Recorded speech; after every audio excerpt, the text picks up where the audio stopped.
తెలంగాణ రాష్ట్రంలో విద్యుత్ వినియోగదారులకు ప్రభుత్వం ఊరటనిచ్చే కీలక నిర్ణయం తీసుకుంది. వచ్చే ఏడాది పాటు కరెంట్ బిల్లులపై సర్ఛార్జ్ వసూలు చేయకుండా నిలిపివేయాలని నిర్ణయించింది. ఈ మేరకు ప్రభుత్వం ఆదేశాలు జారీ చేయగా విద్యుత్ నియంత్రణ మండలి కూడా దీన్ని అమలు చేయనున్నట్లు వెల్లడించింది. దీంతో ప్రస్తుతం కరెంటు బిల్లులు పెరగకుండా సామాన్య ప్రజలకు ఉపశమనం లభించనుంది.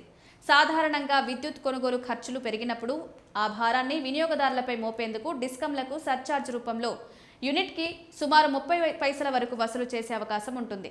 అయితే ఈ వసూళ్లకు ప్రభుత్వం ఈఆర్సీ అనుమతి తప్పనిసరి. ప్రస్తుతం ఆ అనుమతిని నిలిపివేయడంతో ప్రజలపై అదనపు భారం పడకుండా ప్రభుత్వం జాగ్రత్తలు తీసుకుంది. ఈ నిర్ణయం వల్ల 2023-25 కాలంలో విద్యుత్ సంస్థలైన డిస్కంలపై సుమారు 10,000 కోట్ల వరకు ఆర్థిక భారం పడినట్లు అంచనా. మరో ఏడాది పాటు సర్ఛార్జ్ వసూలు చేయకపోవడంతో వడ్డీ రూపంలో సుమారు 300 కోట్ల నష్టం వాటిల్లే అవకాశం ఉంది. అయినప్పటికీ ప్రజలపై భారాన్ని మోపకూడదనే ఉద్దేశంతో ప్రభుత్వం ఈ నిర్ణయం తీసుకుంది.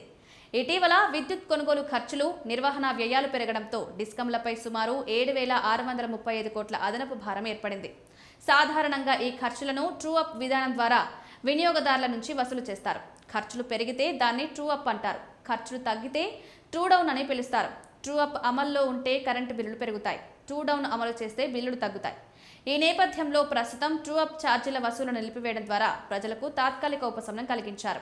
త్వరలో తెలంగాణ రైతులకు ప్రత్యేకంగా రైతు డిస్కం ఏర్పాటు చేయాలని ప్రభుత్వం ప్రణాళికలు సిద్ధం చేస్తోంది.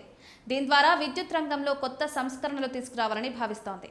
మొత్తం మీద ఈ నిర్ణయం వల్ల డిస్కంలపై కొంత ఆర్థిక ఒత్తిడి పెరిగినా సామాన్య ప్రజలకు మాత్రం ఇది గణనీయమైన ఊరటనిచ్చే చర్యగా భావిస్తున్నారు.